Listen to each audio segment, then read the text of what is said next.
എല്ലാവർക്കും കുക്കിംഗ് സ്റ്റോറീസിൻ്റെ പുതിയൊരു വീഡിയോയിലേക്ക് സ്വാഗതം.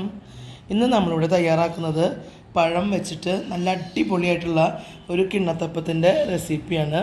അപ്പോൾ നല്ല ടേസ്റ്റാണ്. കുറച്ച് നേരം മതി നമുക്കിത് തയ്യാറാക്കിയെടുക്കാൻ. വളരെ ഈസി ആയിട്ട് തയ്യാറാക്കാവുന്ന ഈ അപ്പത്തിൻ്റെ റെസിപ്പിയിലോട്ട് കിടക്കാം. ഇപ്പോൾ നമ്മൾ രണ്ട് വലിയ നേന്ത്രപ്പഴം ഇവിടെ പുഴുങ്ങാനായിട്ട് വെച്ചിട്ടുണ്ട്. അപ്പോൾ അത് നല്ല പോലെ ഒന്ന് പുഴുങ്ങി വരട്ടെ കേട്ടോ. നമ്മൾ ഇതുപോലെയുള്ള ഒരു 240 ml മെഷറിംഗ് കപ്പിൽ 1/4 കപ്പ് ശർക്കര പൊടിയാണിത് കേട്ടോ, കല്ലൊന്നും ഇല്ലാത്തത്. അതെടുത്തിട്ടുണ്ട്. അതിലേക്ക് ഞാനൊരു 1/2 കപ്പ് വെള്ളം ചേർത്തിട്ട് ഒന്ന് ഉരുക്കിയെടുക്കാം. ഇപ്പോൾ നമ്മുടെ ശർക്കരയൊക്കെ നല്ലപോലെ ഉരുക്കി നന്നായി തിളച്ച് വന്നിട്ടുണ്ട്. ഒരു 1 സ്ട്രിങ് ഒന്നും ആവേണ്ട ആവശ്യമില്ല കേട്ടോ, നന്നായി തിളച്ച് വന്നാൽ മതി.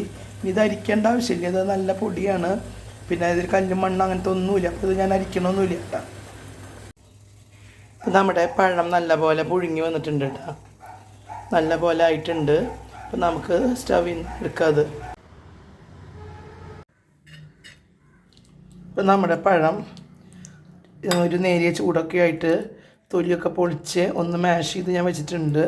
പക്ഷെ ഇത് നല്ലോണം ഒന്ന് കട്ടകളില്ലാണ്ട് കിട്ടാൻ വേണ്ടിയിട്ട് നമുക്കിതൊരു മിക്സിയുടെ ജാറിലേക്ക് ഇട്ട് കൊടുത്തിട്ട് അല്പം ശർക്കര നീര് ഒഴിച്ചിട്ട് നമുക്കിതൊന്ന് നല്ല പേസ്റ്റ് പോലെ അടിച്ചെടുക്കാം. ഇപ്പം നമ്മളെ പഴം മിക്സിയുടെ ജാറിലേക്ക് ചേർത്ത് കൊടുത്തിട്ടുണ്ട്.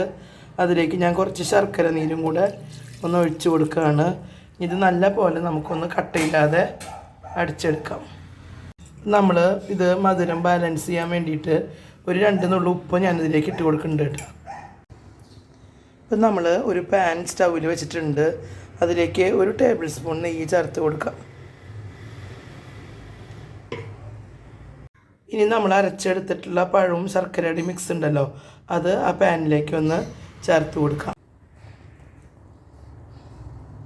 ഇപ്പം നമ്മൾ പഴം മിക്സ് ഈ പാനിലേക്ക് ഇട്ട് കൊടുത്തിട്ടുണ്ട് കേട്ടോ. ഇതിലേക്ക് നമ്മൾ നേരത്തെ ആക്കി വെച്ചിട്ടുള്ള ശർക്കരയുടെ ബാക്കി ഉണ്ടല്ലോ, അതും കൂടെ അതിലേക്ക് ഒഴിച്ചു കൊടുക്കുകയാണ്. ഇത് വളരെ ഈസി ആയിട്ട് നമുക്ക് തയ്യാറാക്കാം കേട്ടോ. ഇത് ഒരുപാട് വറ്റാനോ അല്ലെങ്കിൽ ഹൽവ പോലെ ആക്കാനോ ഒന്നിനും പോകണ്ട. നല്ല പോലെ ഒന്ന് തിളച്ച് വരുമ്പോൾ നമുക്കിതിലേക്ക് 1-2 ഇൻഗ്രീഡിയൻസും കൂടെ ചേർക്കാനുണ്ട്. അപ്പോൾ ഇത് നല്ല പോലെ ഒന്ന് ആവട്ടെ കേട്ടോ. അപ്പം നമ്മുടെ ഈ പഴം മിക്സ് ശർക്കരയിൽ കിടന്ന് തിളയ്ക്കാനായിട്ട് തുടങ്ങിയിട്ടുണ്ട്. ഈ സമയത്ത് നമ്മളിതിലേക്ക് ഏലക്കായ പഞ്ചസാര ചേർത്ത് പൊടിച്ചതാണിത് കേട്ടോ. അത് ഒരു 1.5 ടീസ്പൂൺ ഇട്ട് കൊടുക്കുകയാണ്. പഞ്ചസാര ചേർത്ത് പൊടിച്ച കാരനാണ് ഇത്ര ഇടുന്നത് കേട്ടോ. അത് ഏലക്കായ തന്നെയാണെങ്കിൽ നമുക്കൊരു 4 ഏലക്കായുടെ അല്ലെങ്കിൽ 5 ഏലക്കായുടെ കുരു ഇതിലേക്ക് ഉപയോഗിച്ചാൽ മതി. ഇതുപോലെ നല്ല പോലെ ഒന്ന് മിക്സാക്കി കൊടുക്കാം നമുക്ക്.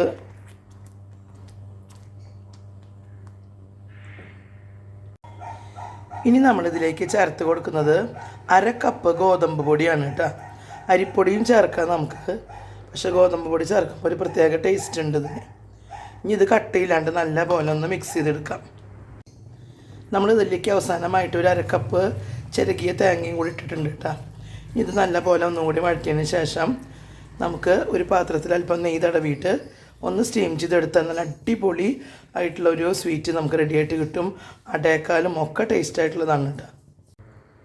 ഇപ്പം നമ്മുടെ പഴത്തിൻ്റെ മിക്സ് ഒരു പ്ലേറ്റിൽ എണ്ണ തടവിയിട്ട്, ഞാൻ നെയ്യാണ് തടവിയേക്കണേ, അതിലേക്ക് ആക്കിയിട്ട് സ്റ്റീമിൽ ചെയ്യാനായിട്ട് വെച്ചിട്ടുണ്ട്. ഇനി ഒരു 20 മിനിറ്റ് നേരം ഇതൊന്ന് ഇരുന്ന് സ്റ്റീം ആവട്ടെ. ഇപ്പോൾ നമ്മുടെ പഴം ചേർത്തിട്ടുള്ള കിണ്ണത്തപ്പം നല്ല പോലെ സെറ്റായിട്ട് വന്നിട്ടുണ്ട്. നമുക്ക് ഇത് മാറ്റി കൊടുക്കാം. അടിപൊളിയായിട്ട് വന്നിട്ടുണ്ട്. ഇനി നമുക്ക് തണുത്തതിന് ശേഷം ഇത് ഒരുവിധം തണുത്തിട്ടുണ്ട് ഉപയോഗിക്കാം.